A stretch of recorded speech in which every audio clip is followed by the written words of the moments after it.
So let's just recap a little bit. You go to high school in the Bay Area, you graduate, you end up in Wyoming, you do an EMT course, you work hard at it, meet some great people, have some great experience, and then you ended up going to the Olympics. Yeah.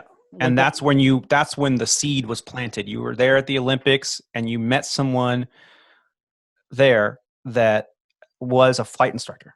I never actually met her. She had her, what I thought was a map at the time, which being an aviator, you know that was a chart, a sectional chart.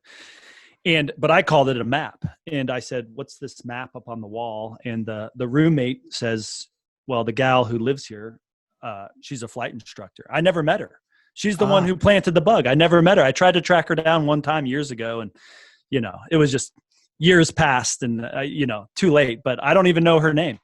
Your career is planted by a seed because you saw a sectional chart pinned on somebody's wall when you were there visiting to go and watch that was it. Olympics. Yeah, I said, I can do this. It's not a desk job. I can do this.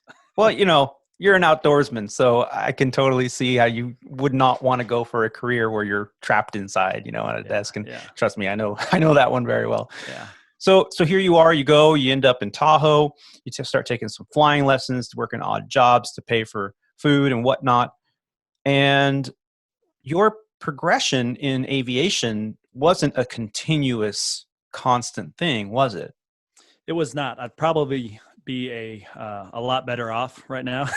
As far as career goes, a lot of us can say that. Yeah. if I had just stayed one track, but no, I kind of jumped. I call it like it was an a la carte training environment. I could go wherever I wanted to go and find a flight school and an instructor that I actually liked to work with, and wherever I was living, and I could just chip away at the private, chip away at the instrument, chip away at this instructor CFI, chip away at the multi-engine, whatever it was, and so that's kind of how I went about it. Just a little bit here, a little bit there, different instructors, different environments. It was fun. But I thought there was like a method to the madness of doing it that way. I thought I do my instrument down in out of Palo Alto, San Carlos area where there's heavy, IFR and VFR traffic all over the place. So, you get that good experience. You can get in the clouds because there's not a lot of icing out there. I worked on my private in the mountains. I know you mentioned that you put flying aside a little bit in order to focus on education. Was that really what kind of slowed down the flight training? Let's be honest. The flight training at that time, I was super into it, but it kind of would take a back burner to going out and fly fishing in the Eastern Sierras down by Bishop, Bridgeport, skipping school to go do that. Late nights hanging out with friends, it was too much going on. And I just wasn't serious about it enough to, take 3 months and knock it out. It took a couple years. Yeah. Yeah. And so you were also working as a lineman for a while, right? Yep. At 2 airports, at the Minden Airport and at the South Lake Tahoe Airport. Okay. Yeah. How are you juggling working 2 different airports? It was 2 different times. So I started off at the airport in Nevada and got laid off there in the fall when business kind of slowed down for the season. And I got a job up at the Lake Tahoe Airport, South Lake Tahoe Airport, fueling, ramper, moving airplanes. Pretty fun stuff for, somebody who's 22 years old or whatever, doing I'm like, this is impressive here. I'm doing great.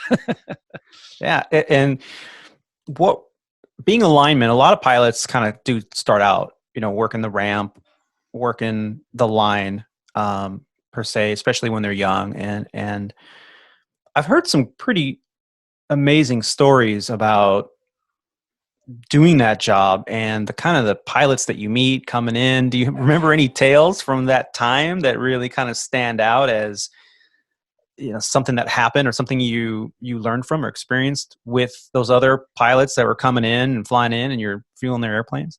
Yeah, I do. I remember there was the one that sticks out in Lake Tahoe was a a guy. He came in. I think it was a Mooney. It was low wing, so it must have been a Mooney or a Piper aircraft. Single engine piston, and he took off out of Lake Tahoe, and he was going back westbound over the Sierras. And I think it was before I started working there, but he still flew in and out of there. And he told me the story. He took off and somebody forgot to put his fuel caps on. Ooh. So he's going over the Sierras and fuel's jettisoning out, being siphoned out of his tanks. And I think he dead sticked it, landed without power coming back into the airport, if I remember correctly. And he made it back to the airport. He made it back. Yeah. He was, it's a slow climb out. You got to get a lot of altitude before you can head westbound over the Sierras. So I think one tank ran dry, maybe is what it was. And I don't remember the details, but he told me that story, and that one definitely stuck. Check your fuel caps. Yes. A procedure that we even do even at the airline level, as you know, if you have that MEL where your single port refueling system is inoperative for whatever reason, a minimum equipment list allows you to go without something operating as long as it's on the list. And I can remember many times over at Sandpiper where that single port refueling system was MEL'd. And so the fuel trucks came usually if there was a really good station that had the equipment, they would bring 2 fueling trucks, one in front of each wing, and they would fuel both over wing fueling of the tanks at the same time simultaneously, so you wouldn't get a really big imbalance. And then after they were completed, they have to come and tell you, and then you'd have to go as the first officer usually, or the captain. That was me. Yes. Yeah, you'd have to walk down the aisle. I remember that MEL. Yes.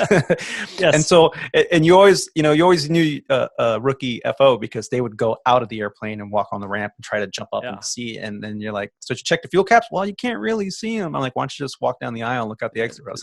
Yeah, just go down like okay. row 12 and go take a look. Exactly. It's even marked a little triangle there. Like, look out this window, Yeah.